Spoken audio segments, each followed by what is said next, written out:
Good evening. I'm Austin Jenkins from Public Radio's Northwest News Network and host of Inside Olympia on TVW.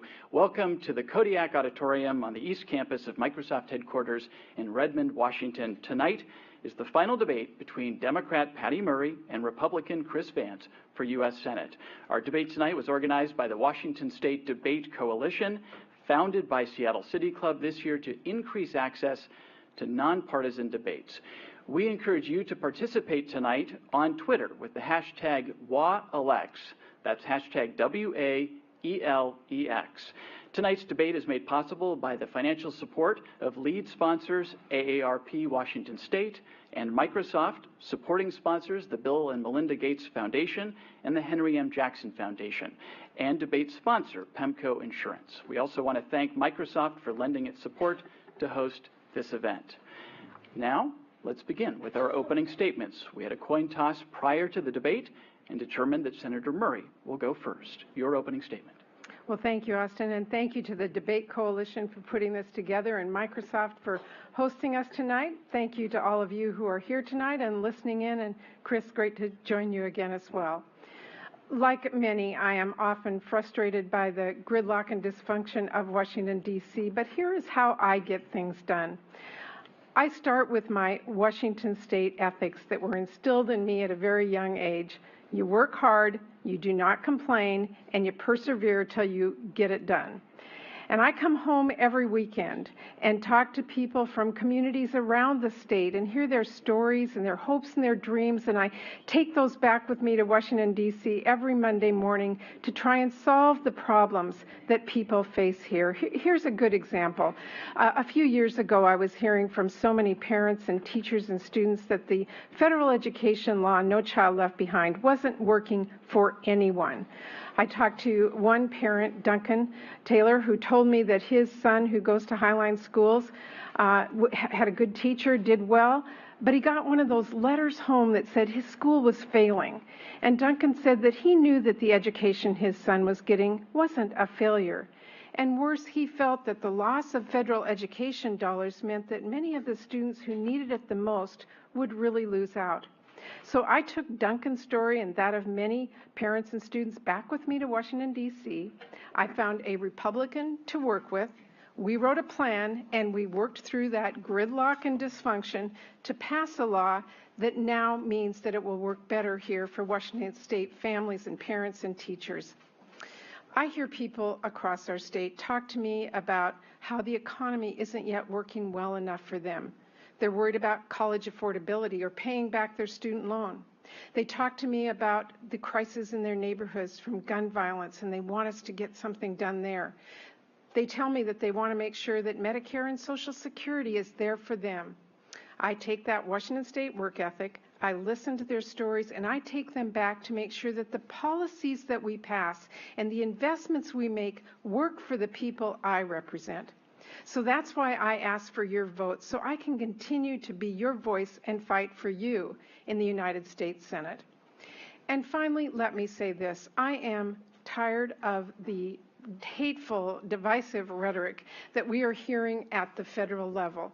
I think it's time for leaders in our communities to stand up and say, enough. So again, Chris, tonight I hope that we can listen to each other, be respectful, share our ideas, and have a good discussion, and begin with our example to help lead our country to a better place. Thank you. Thank you. And Mr. Vance, your opening statement. Thank you, Austin. Thank you, Microsoft. Thank you to the Washington State Debate Coalition for making all these debates possible. And yes, absolutely, Senator. I'm looking forward to another thoughtful adult discussion. You and I got great rave reviews for our last debate, so we'll do it again. So I've been lucky enough to live in our beautiful state my entire life. I went to elementary school not far from here. My wife Ann and I met in college at Western Washington University. We've been married 28 years. We live in Auburn. We've been blessed with two great kids. Ann and our son Adam are here tonight, along with about half our family. Our daughter Natalie is in Pullman, and she should be studying right now. Natalie, you need to be studying. I've been proud to represent our community in the Washington State House of Representatives in Olympia, as a member of the King County Council, and as the statewide leader of my party. Now I'm running for the United States Senate because perhaps like you, I am fed up with Washington, D.C. And there was a moment in our last debate that I think sums up everything that's wrong with Washington, D.C. Senator Murray said she'd be willing to work with anyone to bring down our debt and save Social Security and Medicare, but then went on to rule out any options other than raising taxes and blamed the whole mess on the Republicans and George W. Bush. Folks, we're never going to get an agreement that way. Compromise happens when politicians have the guts to set aside their partisan talking points and come to the center. And in Washington, D.C., that never happens right now on the biggest issues that matter the most. America faces real challenges that demand real solutions. Our economy is stagnant. Our national security is threatened daily. Social Security and Medicare are going broke. We're $20 trillion in debt. The bottom line is Washington, D.C. is broken. And after 24 years in the Senate, Patty Murray is part of the problem.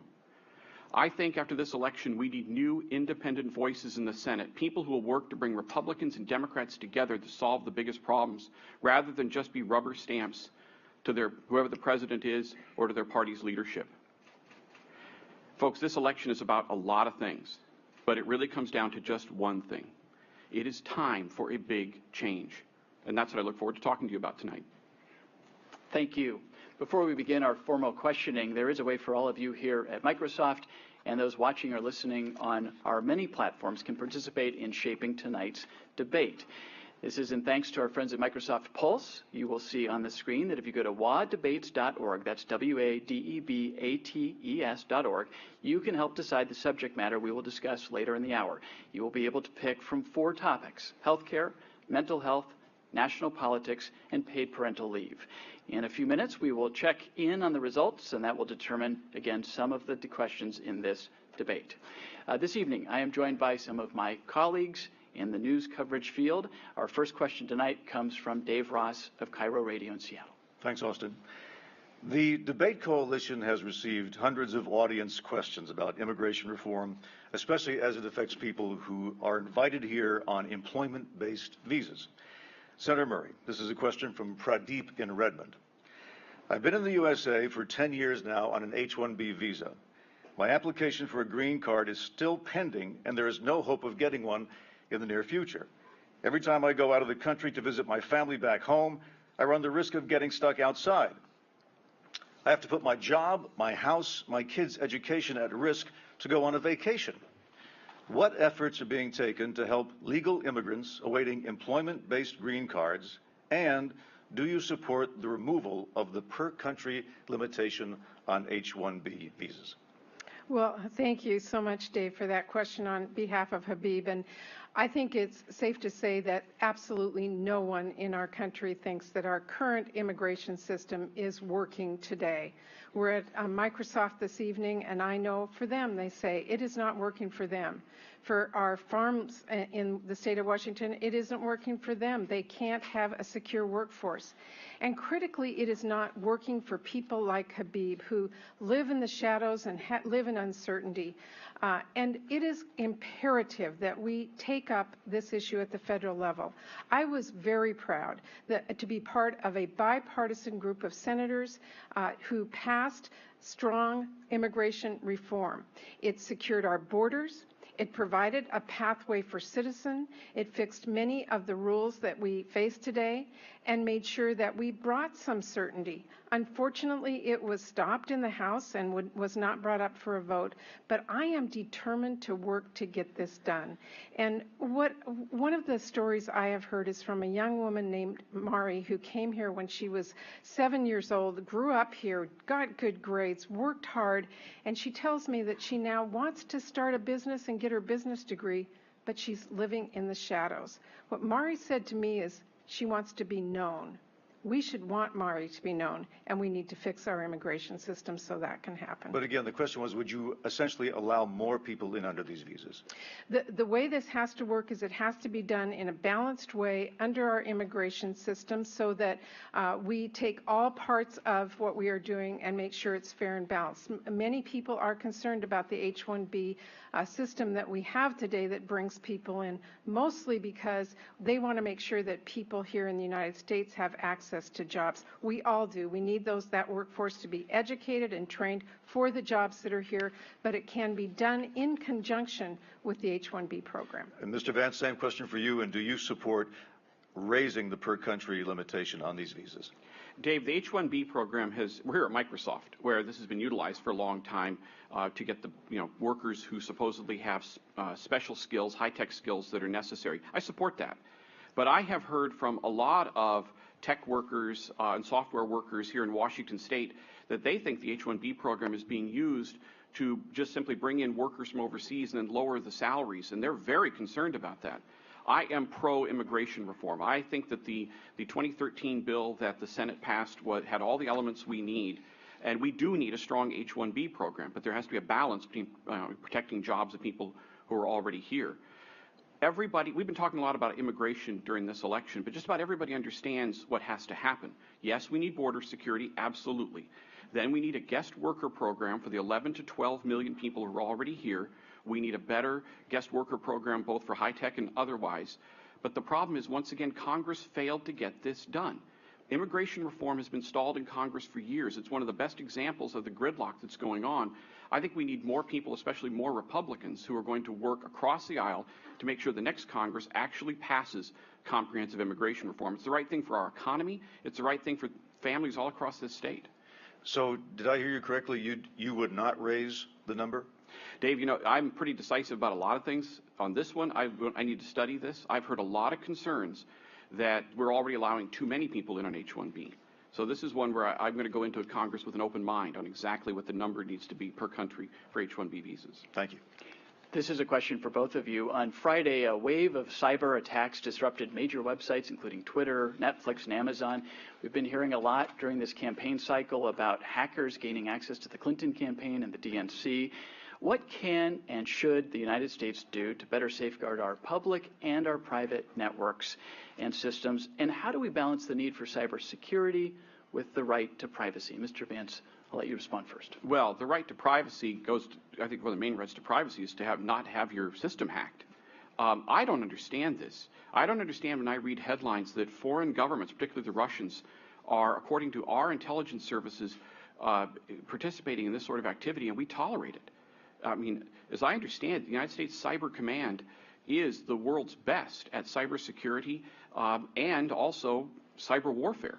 This is pretty simple to me. If other countries are going to purposefully launch cyber attacks against us, they need to understand that there'll be swift retaliation, and that countries cannot just be allowed to do these sorts of things that are practically a form of warfare. I just don't understand why we have the technology to strike back if necessary, and I'm not sure why we're not using it. And just about every country in the world wants to have good relations with the United States. We need to make it clear that if you're going to engage in cyber warfare against us, you're not going to have good relations with the United States. Senator Murray. Well, thank you very much. Having our information hacked by anyone is really disturbing. In this election cycle, we have heard about Russia and cyber attacks to try and influence our election. We cannot allow that to happen. How we deal with cyber attacks, whether it's our electric grid or our emails, we have to make sure that we are working to protect the privacy that we all enjoy, along with making sure that we have the information shared efficiently so that we can prevent them and make sure that we are doing everything we can to be prepared for whatever kind of cyber attack we have. That means that private industry, along with government, have to have strong policies, and we need to do one other thing which is critically important, and we're doing it here in the state of Washington, and that is training people in the area, making sure we have educators who are trained to have professionals who are trained with cyber education, because it is a very complex field. It is not easy. Anybody who tells you there is an easy answer to this hasn't seen all the information that we know. We have to work together with our businesses and with our government to do this in the right way. Again, that protects our individual privacy, but makes sure that we can share information and know those attacks. I know that my fishing license was hacked. Some people's health care was attacked. These kinds of attacks are very complex, and we need to work together to address them. Okay, a follow-up to this. You'll each have 60 seconds to respond. Mr. Vance, when you talk about striking back, do you mean a declared war, an undeclared war? What are the rules of the road? Well, again, There have been instances when countries have gone too far. I believe Iran went too far at one point. And the U.S. has an entire branch of its military called Cyber Command, which has the ability to engage in these same sort of activities that are being launched against us. We need to make it clear that if you're going to attack our computer grids, if you're going to attack our systems, you're going to face the same sort of response from us. And my understanding is we're better at it. And so we just cannot passively sit by and allow these countries to launch attacks against us with impunity. It just makes no sense to me. Senator Murray. Well, your question is do we launch a counter cyber attack? Yeah. And do you declare it or not declare it? Is it done in a stealthy way? First of all, we need to be very careful that we know that a cyber attack occurred and where it came from. And again, this is a very complex issue, and we have to be very smart and wise about our resources and what we may do in response. Yes, if we know that someone has launched a cyber attack against us and we are confident we have the right information as a nation, we need to stand up and have a strong response, and I am for that. But again, we have to be very careful in this arena, and that's why we need to make sure that we have the right investments in our nation within our budget to make sure that we are not cutting back on this critical infrastructure. Okay, thank you. Now to another one of our journalists, Melissa Santos of the Tacoma News Tribune. A question for Senator Murray. In May, the Obama administration directed schools across the nation to provide transgender students with access to suitable facilities, including bathrooms and locker rooms, that match their gender identity. Several states sued the Department of Education and won, temporarily allowing schools across the country to block trans students from the bathrooms of their choice until the courts decide whether doing so violates federal civil rights law. On Thursday, the Department of Education announced it would appeal that decision. What is your position on this issue, and do you believe that states should have the right to decide about transgender access to bathrooms or locker rooms? Senator. Well, first of all, I'm going to say I'm very proud of my state that is very forward-leaning and a great example to people across the country that we respect individuals no matter who they are or where they come from, and we have said loudly no to the transgender bathroom issue. I support the Department of Education challenging that in the courts because I want to make sure that any young person in this country has the ability to know that they are secure in who they are and are not discriminated against. You know, we've come a long ways, but we have a long ways to go. And we need to use all of our resources to make sure that young people feel comfortable about who they are and they're not discriminated against. And let me just say one other thing. This is why it is so important that we have a Supreme Court that has a full court. These are decisions that they make that impact all of us. And the Republicans have filibustered, have prevented a nominee from sitting on that court for the last 9 months. We need a full court because these kinds of decisions impact all of us and our families. Mr. Vance, throughout the country, we are seeing conservative lawmakers trying to pass legislation that would ban transgender people from being able to access restrooms, changing rooms, and locker rooms consistent with their gender identity. Would you vote in favor of federal legislation supporting these bans? No. And let's be clear about this. I want to enact policies that protect the rights and the safety and dignity of all Americans, including transgender individuals. In America, we believe in life, liberty, and the pursuit of happiness. And liberty means every American has the right to live their lives as they see fit, to live out their identity as they see it. And this is a new area, and I understand it makes people uncomfortable, but we need to enact policies that do respect everyone's rights and dignity and safety, and we can do that. And that is happening, of course, in Washington State, where I work for the Superintendent of Public Instruction, and we enacted policies in our schools several years ago, and they do respect the privacy and these situations for all students. What they did in North Carolina, for instance, where even people who had gone through the entire process and now were anatomically of one sex, they had to go back and use the bathroom that corresponded to their birth certificate. That's just wrong, and it's cruel, and we don't need to be doing that. And I agree with Senator Murray. This is an issue that is going to be decided in the courtroom as the Supreme Court interprets the 14th Amendment to the Constitution, which says that all people have equal protection under the law. I agree with that. And I think that the Republican leadership was wrong to rule out consideration of any nominee that Mr. Obama would send them. But I think it was equally wrong when Senator Murray joined with other Democrats to filibuster Samuel Alito, who was a Republican nominee to the Supreme Court. Both parties have blocked Supreme Court nominations, and it's wrong. I won't. This is a question for both of you. If you had the power, and I know you don't, but if you had the power to wave a magic wand over the federal budget and put any amount of money into one program, but you would have to take an equal amount out of another program, what would those two programs be? Mr. Vance. Wow. Well, I know where I'd put more money. We need to roughly triple the amount of money we're spending on clean energy research, in my view. I think the federal government needs to do much more to develop technology to address the issue of climate change. That's how we're going to deal with the issue of climate change, not by raising taxes on the American people, as Senator Murray and others support, but by developing clean technologies. Yes, wind and solar and cleaner cars, but especially carbon capture and sequestration, which is a technology to use in power plants to virtually eliminate the amount of carbon being put into the atmosphere. That's where I'd want to put more money. Austin, in terms of taking from any one program, you know, one of the things that bothers me about the debate over the federal budget is people will look at small areas. You know, we're never going to solve this problem by buying a few fewer paper clips at the Department of Commerce. The only way we're going to bring down our debt is by doing the big things, by addressing entitlement reform and Social Security and Medicare. Those are the cost drivers in the federal government. So as I've said throughout this campaign, we need a Simpson-Bowles-style grand bargain to bring down our debt in that area, rather than having these small debates over funding over small areas, because with the debt of $20 trillion, moving around the edges isn't going to bring any of it down. And that's why I strongly support a bipartisan grand bargain. And so far, Senator Murray hasn't, and I don't think it's going to get done with the current members of the United States Senate. Senator Murray. Well, thank you for the question, because I've always said that budgets are more than numbers on a page.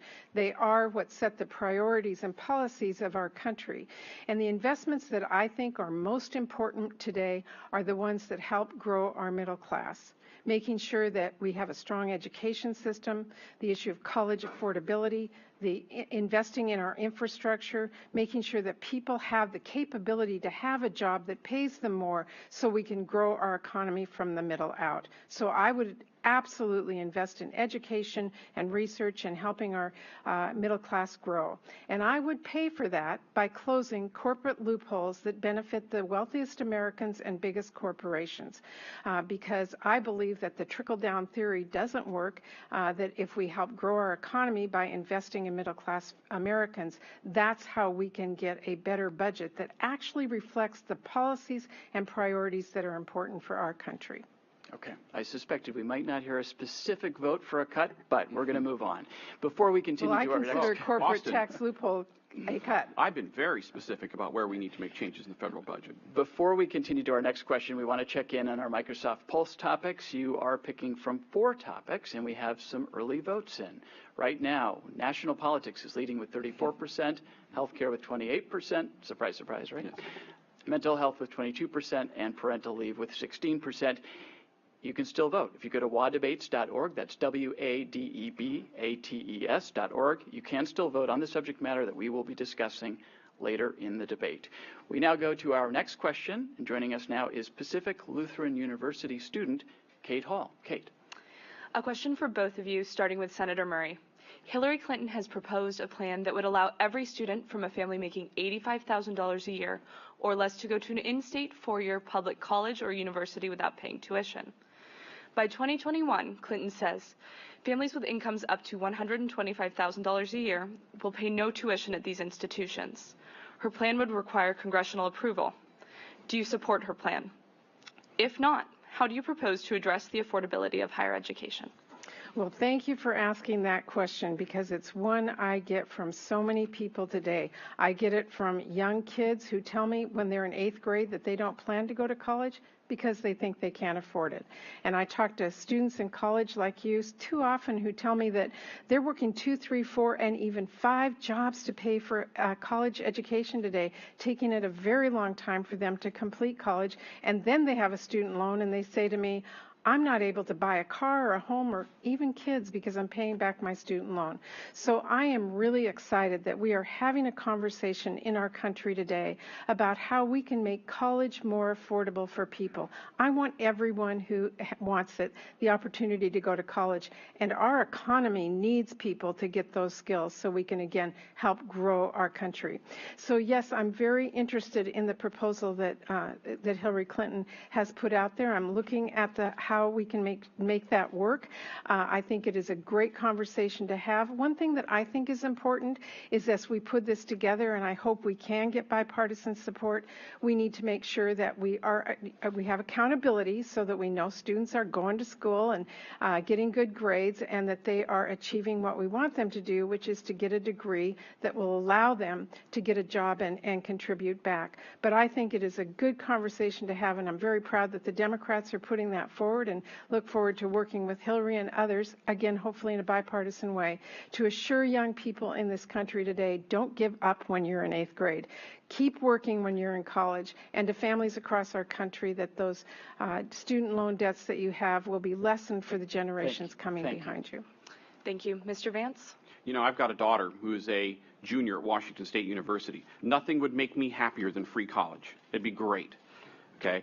And there are things we can do to reduce the burden of student debt, such as allowing students and parents to refinance their student loans. If you can do that with your car loan, your home loan, you ought to be able to do that. But one of the worst things I've seen, frankly, during this election season is politicians making promises that things can be just for free. We're $20 trillion in debt. And what Hillary Clinton is proposing, what Senator Murray supports, is higher taxes on, quote, the rich to pay for making college free. We can do that, and I think we do need to ask the wealthiest Americans to contribute a bit more, for instance, to stabilize Social Security. But if we're going to raise taxes, we need to use it to pay down the debt, not for more spending. I would love it if the federal government could make everything free for everyone. But that's why we're $20 trillion in debt, because politicians keep promising things, and then they raise taxes to pay for those promises instead of using any new revenue to bring down the debt. The real answer to college affordability, frankly, is in state legislatures across the country. That they have reduced their support for higher education, and that's why tuition has been going up.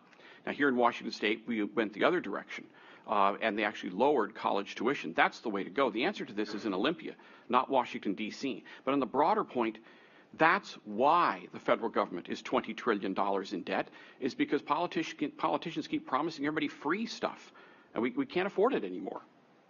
Okay. It's time to check our final Microsoft Pulse results. Your vote has decided the next two topics in our debate. As you can see, national politics wins with 31%, followed by, well, this is tight, healthcare is 28%. So our next question goes to Chris Vance. And that question is, you said months ago that you would not vote for Donald Trump for president. You have taken some grief from your fellow Republicans for this position.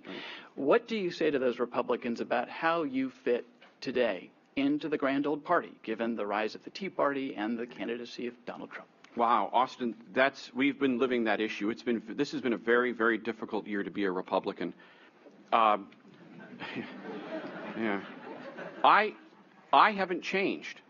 I'm a Ronald Reagan, Slade Gorton, Dan Evans, Jennifer Dunn Republican. I believe in limited government. I believe in bringing down the debt. I believe in securing our national security. I believe in free enterprise. And I just couldn't support Mr. Trump for two reasons. Number one, he has demonstrated over and over again he's not really, I don't believe, fit to be president. And on the most basic issues that most Republicans have always supported, such as free trade, such as entitlement reform, he hasn't taken positions that traditionally Republicans have taken. So I've made it clear I don't support Mr. Trump. But you know what's interesting here is Senator Murray is a wholehearted supporter of Hillary Clinton. I've criticized my party over and over again. I've yet to hear Senator Murray ever criticize a Democrat for anything.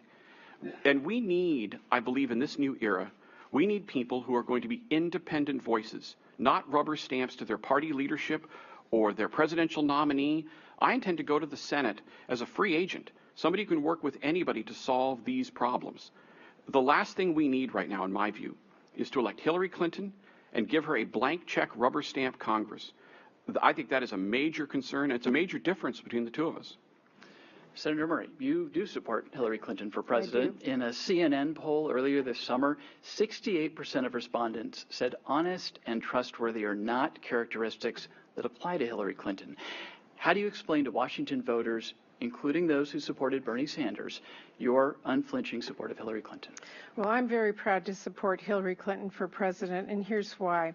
I've had the opportunity to work with her when she was in the White House in the 90s, when she worked extremely hard to make sure that we passed a program that made sure all of our young kids, the CHIP program, had health insurance. I know where her heart is. I watched and worked with her as she was Secretary of State and lifted up women around the globe.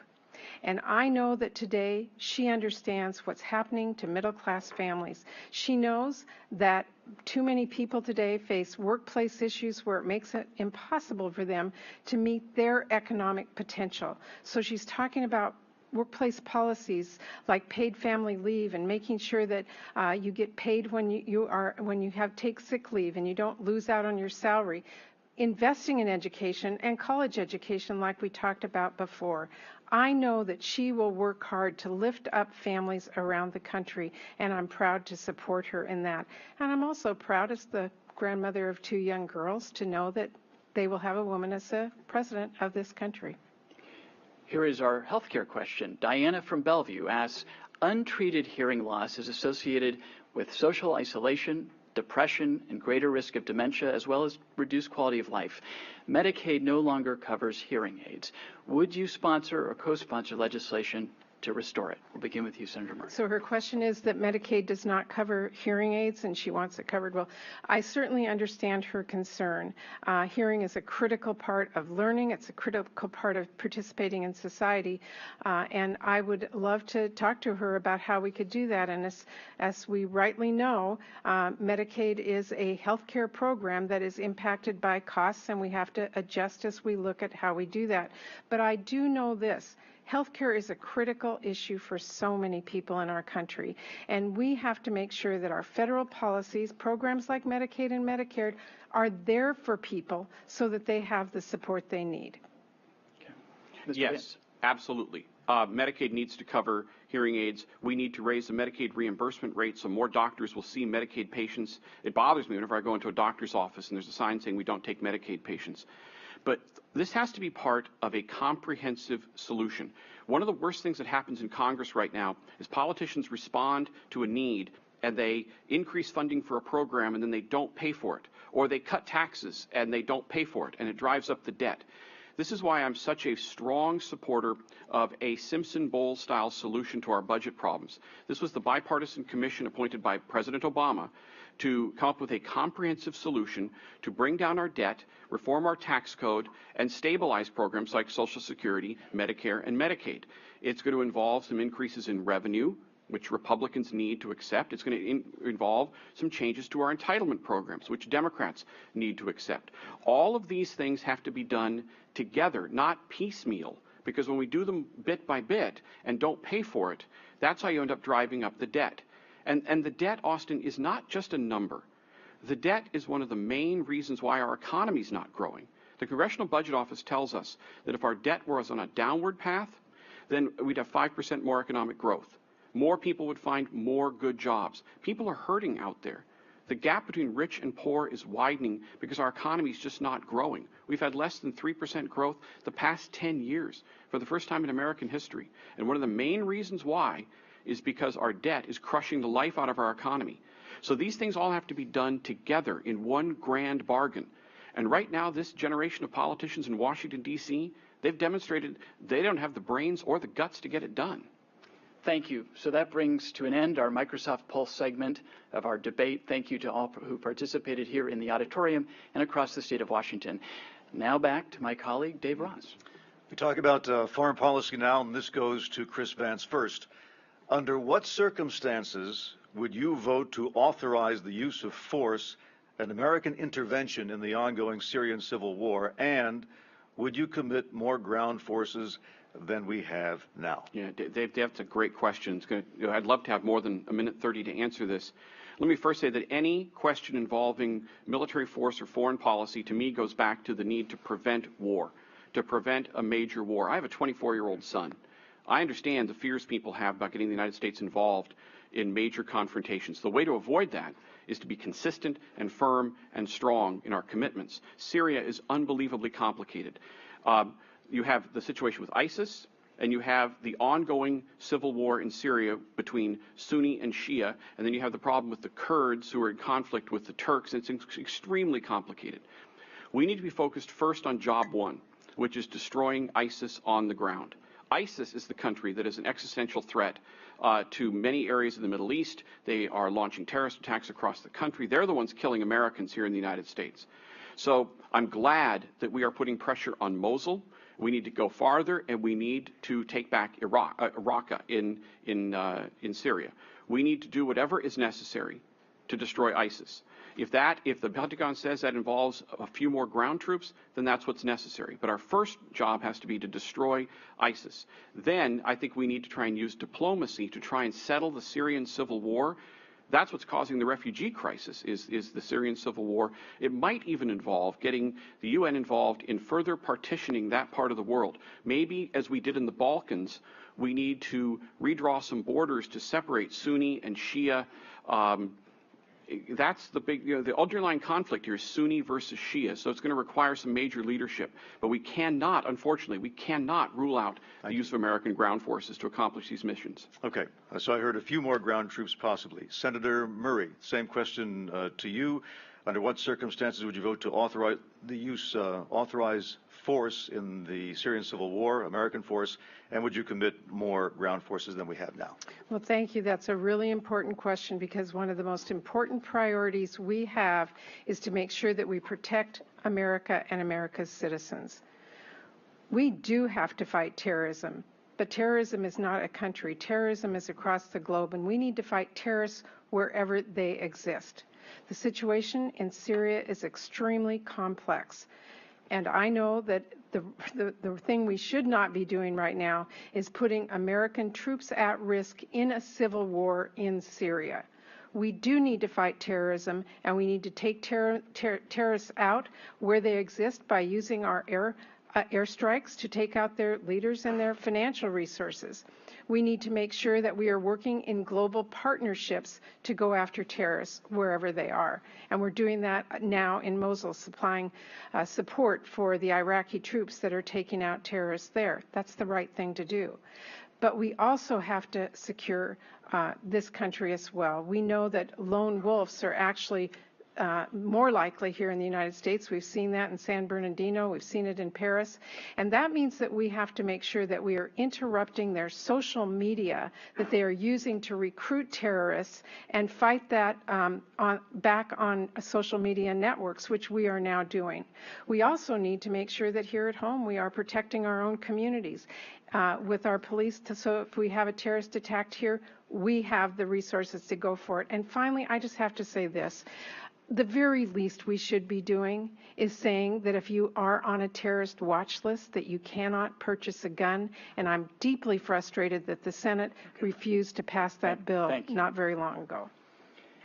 We now have another question from Melissa Santos of the Tacoma News Tribune. Senator Murray, over the last decade, federal education policy shifted dramatically from No Child Left Behind, as you mentioned, to the Every Student Succeeds Act, granting more power to the states. You are one of the chief architects of the new law. What's the proper relationship between federal and state jurisdiction when it comes to setting standards and regulating our nation's schools? And how does the new law ensure that the quality of a student's education doesn't vary depending on the state in which they live? That's a really important question, because we live in a country that assures every child, no matter where they are or where they grow up, gets a good education. So the federal role is to make sure that there is a floor and all students are getting access to education. So our federal education policy has to assure that all students have an opportunity. It is actually, the federal education law is essentially a civil rights law. That's why it was first passed, because in too many states and too many places, students of color, students that are lower income, were not getting the same access. So we set the floor and we set the requirements. The No Child Left Behind Act was too restrictive, and students and teachers and parents were telling us that the over-restriction with all the testing was creating too much pressure in their classrooms. we have to make sure that we are accountable with our federal education dollars. When you get that diploma, it has to mean something. But we also have to assure that students who come here from other states or our students that go to other states enter school with the same kind of skills. So our new law keeps the accountability, but has that directed from states and local communities so they decide what they can do if they're not reaching those accountable rules, rather than having the federal government say, if you don't meet these requirements, here's a one-size-fits-all fix. We have changed it so that that states themselves can develop what their response is if students aren't achieving what we want them to be doing. Mr. Vance, you've called for an end to the federal government forcing schools to adopt certain standards and meet federal testing requirements or face loss of federal funding. But Education Week's annual report finds that southern and western states perform worse than schools in other parts of the country. Should geography really determine the fate of our children and the quality of their education? Oh, of course not. And let me first say that I'm a huge supporter of public education. My kids went to public schools. I went to public schools. Tomorrow morning, my wife will be at an elementary school in Auburn where she is a special education paraeducator working with autistic kids and kids with Down syndrome. I've served on the House Education Committee. I'm one of the senior advisors to Superintendent of Public Instruction Randy Dorn. I've been involved in education policy for a very long time. And the federal government should help provide some funding to our local schools. And obviously, we should make sure that no one's civil rights are violated. But the federal government's gone far beyond that. We have allowed Congress to become the great school board on the Potomac. There's literally been cases where parents have gone into school board meetings saying, why do we have to use this textbook? And people say, well, because the federal government says so, or we'll lose our federal funding. Now, the new law that Senator Murray helped pass is better than the old law, but it still goes far too far, in my opinion, in terms of interfering in local school decisions. Schools should be governed by states and school districts, not by the federal government. We should not be looking over their shoulders, requiring them to do testing, requiring them to adopt certain standards. And under the new law, still, the federal government is reviewing the testing and reviewing the standards and can threaten to withhold federal funds. I don't understand why all these members of Congress, who many, like Senator Murray and I, started as state legislators, don't trust state legislators once they get back to Washington, D.C. So I think the federal government should help provide funding, but then get the heck out of the way. Our schools should be governed locally. Now back to Dave Ross of Cairo Radio. Thank you. Picking the next Supreme Court justice will be one of the most important jobs of the next president, unless the lame duck session surprises us all. The Senate has to confirm the president's pick. Mr. Vance, Richard from Auburn has this question. Do you support the Senate's delay in hearing the Merrick Garland nomination for the U.S. Supreme Court vacancy? And do you have a litmus test for the next Supreme Court justice? And if you do, what is it? Yeah, I was very disappointed to hear the debate between the two presidential candidates the other night regarding Supreme Court justices. They talk about Supreme Court justices as if they're openly partisan. We have Republican judges and Democratic judges, liberal and conservative. It's not supposed to be that way. Our judges are supposed to be nonpartisan, and they're supposed to interpret the Constitution as they see it. I think the court has become far too partisan. So guess what? No, I don't have a litmus test. I will look at federal judicial nominations for the Supreme Court and other courts to whether or not they're qualified and whether they're good, solid people, not over any sort of ideological litmus test, because I think that's dangerous to our form of government. And I issued a statement the day that Justice Scalia passed away, calling on the Republican leadership to work with President Obama to jointly come up with a nominee who could be confirmed by the Senate. That didn't happen, and in typical Washington, D.C. fashion, those folks have spent the past several months issuing dueling press releases and yelling at each other while nothing gets done and the vacancy remains unfilled. And I think it's just wrong. And it's gone on too long. It's gone on for years. Both parties do it. As I said earlier, when President Bush nominated Samuel Alito to the Supreme Court, some Democrats, a few highly partisan Democrats, including Senator Murray, tried to filibuster that nomination. Other Democrats and Republicans said, no, we shouldn't be filibustering judges. So both parties have been blocking judicial nominations, and it's wrong. I will never support anything other than speedy confirmation hearings and an up or down vote on the Senate floor. Senator Murray, same question. If the Republicans still control the Senate after the election, as a key Senate leader, what would you do to get a Clinton nomination confirmed? Do you have a litmus test? Is there a deal breaker? And if you want to address the the filibustering of Alito. Go ahead. I'm happy to do that. First of all, let me just say that our Supreme Court justices are critical to every person in our country and every business. They provide certainty. They make decisions about our women's right to choose, about our environmental laws, across the spectrum. So my vote for a Supreme Court nominee has to reflect the values and issues that my constituents care about. Every nominee that has come before me, I have evaluated them on their life experiences. Have they been out and about in our communities and seen what's going on? What is their life experience? What is their judicial philosophy? And certainly whether or not they reflect the values that me and my state consider to be important. That is exactly what I did with Justice Alito. When he came before us, unlike Merrick Garland, I brought him in my office. I talked to him. I listened to him. He had a hearing. I listened to every word that was said, and I made a judgment that he was not someone that I could support. He's now on the court. But I will tell you this, what really disturbs me is that Merrick Garland didn't get the same. He didn't get meetings with any Republican senators. He didn't get a hearing. He didn't get any kind of ability to make his case to me or any other senator, and I wanted the right for my state to have a vote in that. I hope that when this election is passed, that the Republicans will step back from holding up this nominee and we can move forward. We need a full court. Thank you. Now back to Melissa Santos with the News Tribune.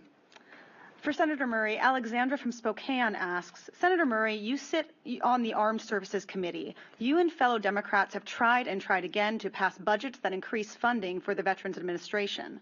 How do you deal with your Republican counterparts, especially in the House, who continually vote down these budgets while claiming that they have veterans' backs? Senator. I think you're talking about the Veterans Committee that I sit on. Not the Armed Services. The Veterans Committee covers veterans. That's yes. We got it.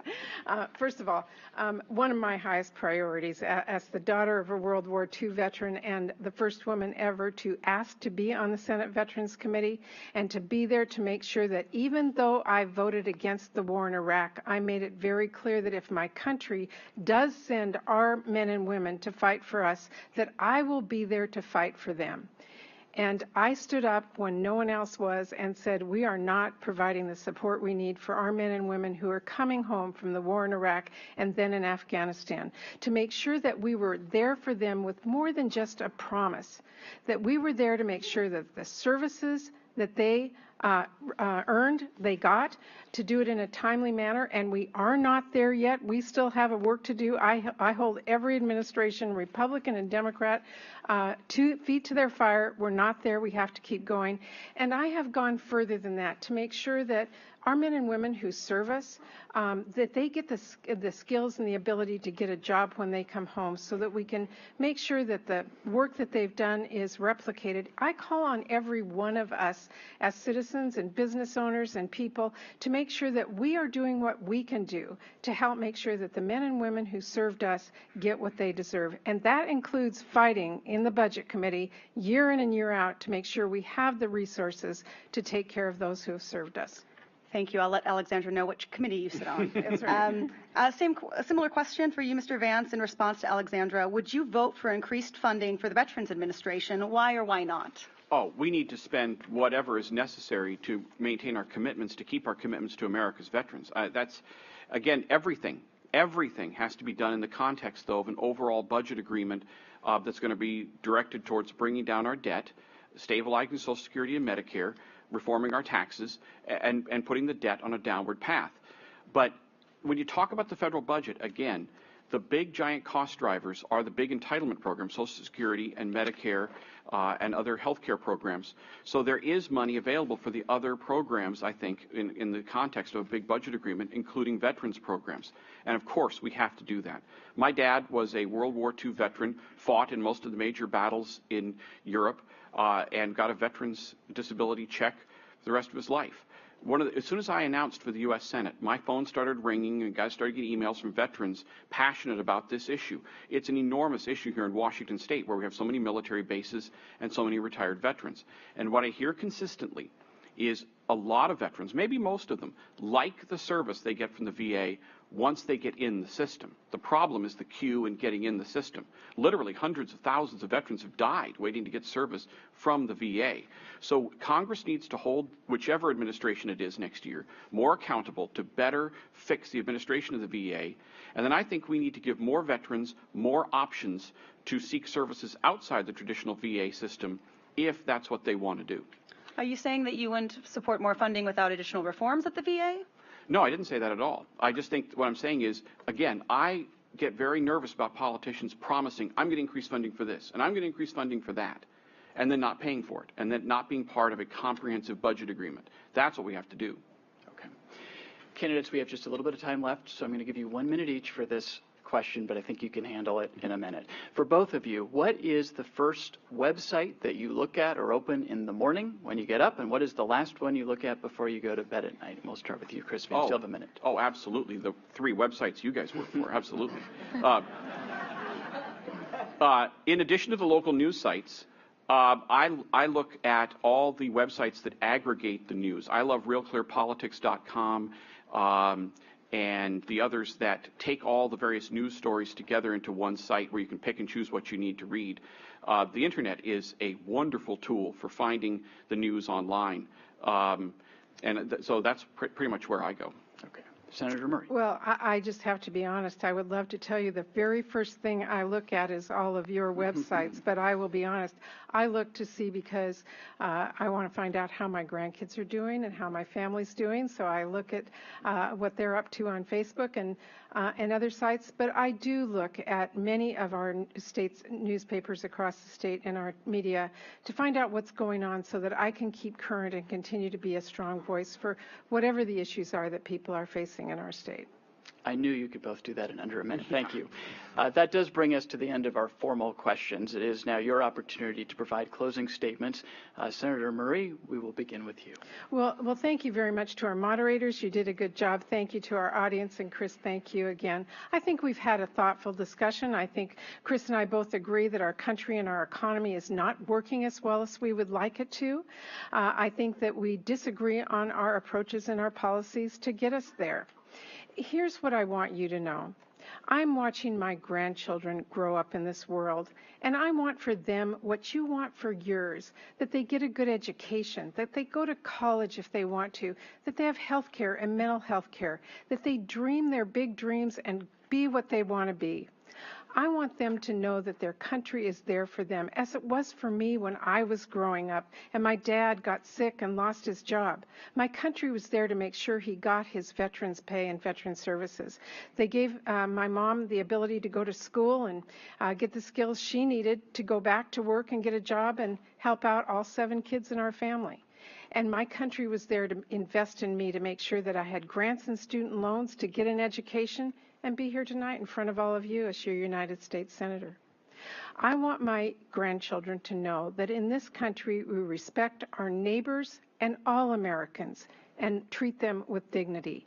And I want them to know it is not okay to demean anyone for what they look like or what they believe in our classrooms or in our workplaces.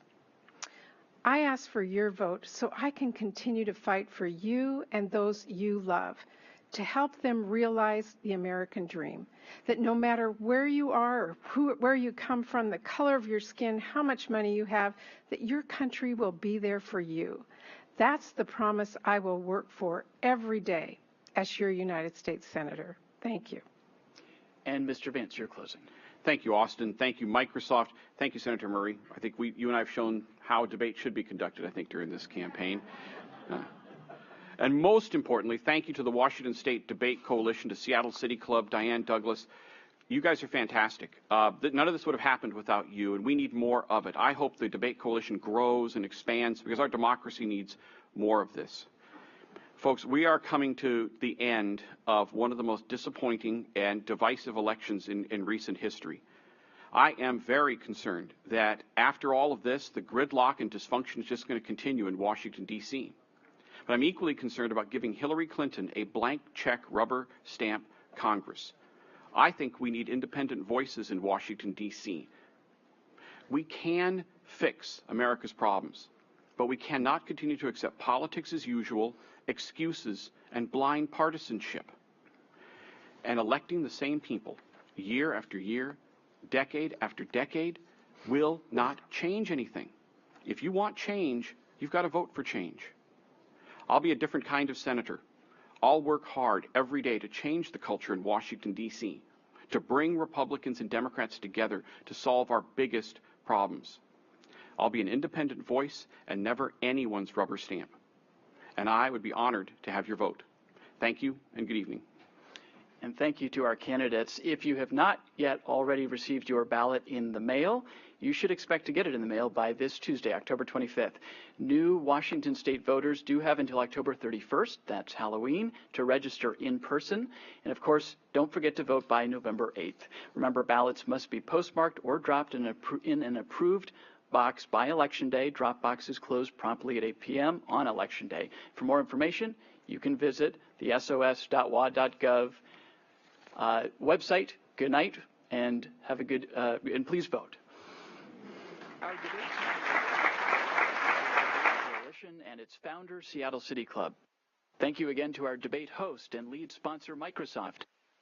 Lead sponsor, AARP Washington State.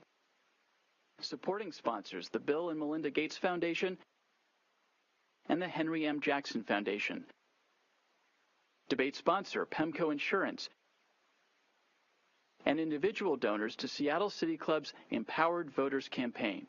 The executive producer for the Washington State Debate Coalition is Bill Kazarba. Production services provided by David and John Birch of Spirit Born Productions. I'm Austin Jenkins with the Northwest News Network. Thank you for watching, and good night.